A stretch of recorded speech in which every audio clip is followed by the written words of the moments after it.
All right. Well, Father's Day today. So I wanted to have my background, a picture of my dear old dad. Um, Great guy. Yeah, he is a executive director of a community counseling center. He's been there for over 25 years, same place, and so I thought it'd be fitting to, like I said, put my dad on the background and kind of give him a little props for today. So let's talk about report writing, chapter 6. We are in. That means that we are halfway to the end. We're almost there. So um, this week I wanted to talk to you about report writing, correcting reports.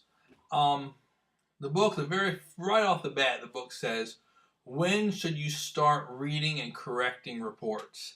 And the answer is now. Now is the time to start doing that.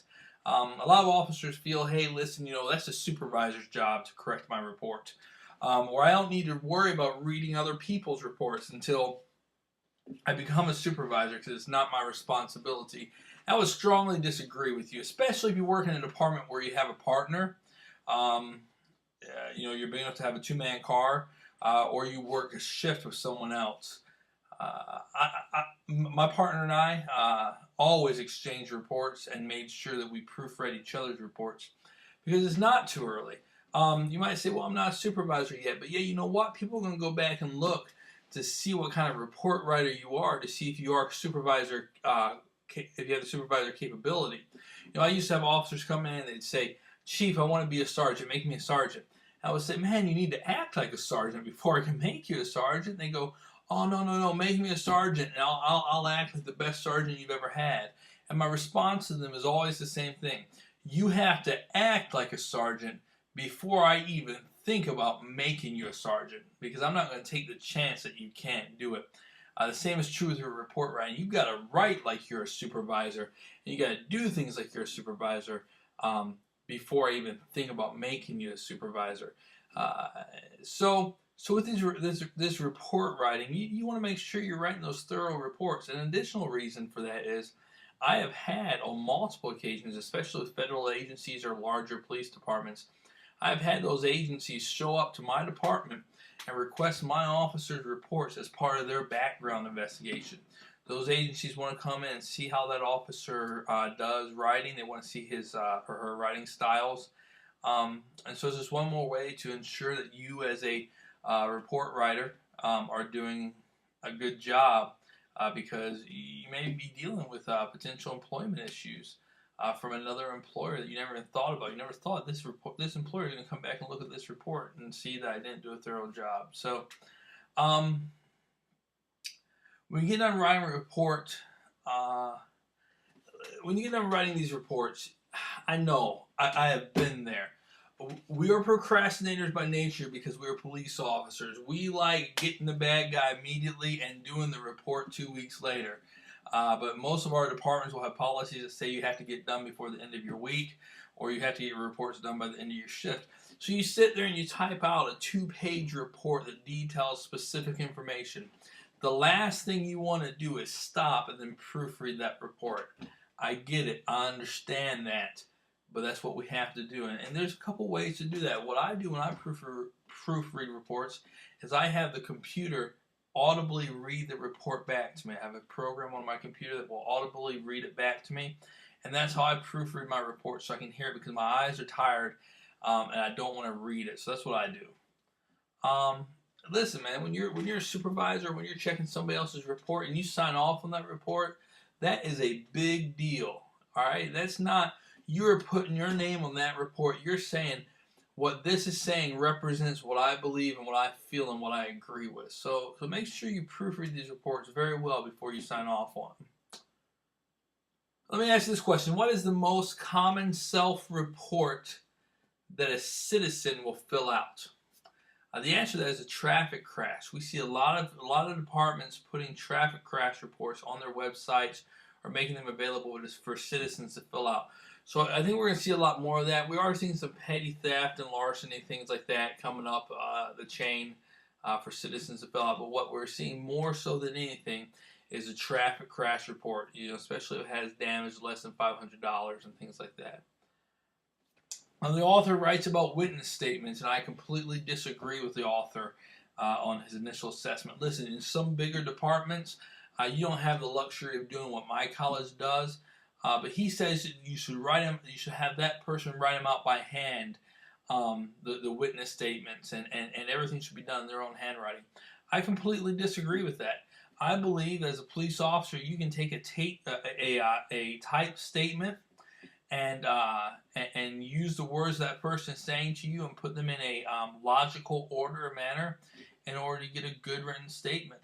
That is how we do all our reports. We don't take any reports by hand. It's interesting that the author then comes back and says that the reading level for most citizens is at a 7th or 8th grade level. So do we really want that person with a 7th or 8th grade level reading ability to be writing a police witness statement for us? I believe no is the answer. When we hand those citizens that written report or that witness statement and say fill it out, we will get a one-liner back. He hit me and it hurt. That's what we get. I've been there a million times. What our officers do is we sit down and we ask questions and we type in their response. We put it in a logical manner, and then we have the person read over that and make sure that's what they want to say. And we record that video with video recording to ensure that our integrity is there. So let me ask you, do we simply hand citizens forms and say, fill them out, citizen? It's simple enough to read and understand. Here's a traffic crash report. Go ahead and fill this out yourself. No, we have to walk these citizens through these forms so they don't understand them. They don't use them. It's a new concept to them. So don't just hand those citizens forms. Don't just hand them witness statements and say, here, fill it out. Man, listen, I'm so guilty of this. My first 5 years of law enforcement, our stand, we'd roll up on a scene, we'd arrest the guy for the domestic violence, we'd hand the woman a witness statement, say, fill it out and drop it off tomorrow. And we'd get that one sentence or one paragraph. And it usually had nothing to do with the assault. He's been cheating on me, and I didn't like it, so we fought. Well, that doesn't tell me anything, and now I got this statement that does nothing for me. A very common problem in report writing that we run into is misinterpretation. When we're writing these reports, we want to make sure that we write them properly. I ran into this myself this week. I sent out an email while I was at the police academy to a couple people, and I wanted to get one thing accomplished, and it was completely misinterpreted, and it went a different way. And so I called up my vice president and said, hey, listen, man, that's not what I meant. He's like, I know. He goes, that's what you and I talked. He goes, you and I talked about what you meant. He goes, but when they read that email, that's not what they thought. And then I read it again. I was like, you know what? He's absolutely right. I did not put into words, into writing, what I meant, and they took it a different way. Another thing is omission. One big problem we have is omission, because we were there and we saw this happen, so we know what we're writing about. We know what we're talking about. But we omit big pieces of the puzzle because we saw it, but we don't relate it to the person. A great example of that is I had an officer call me at midnight one night and say, hey, we had a suicide on campus, or we had attempted suicide on campus. Here's what's going on. It's okay, send me the report in the morning. So she sends me the report, and in the report it talks about all these things that she did, but it never once in the report said that the person attempted to commit suicide. She just admitted this huge portion of that the person had attempted suicide because she was there. She knew what had happened, but she forgot to put that part. One major thing. Why do we as officers review fellow officers' reports? It's not for pride. It's not because we want to look better. It's because a well-written report simply makes our agency look better. So when you're seeing officers that are messing up or writing poorly, it's okay to say, hey man, let's fix this, and use constructive criticism and help them become better report writers, because it simply makes our agency look better. I hope you have a great week. That finishes up for Chapter 6. Go ahead and read your chapter. If you've watched this video, I've hit all 5 questions that we're going to have on the quiz. So enjoy.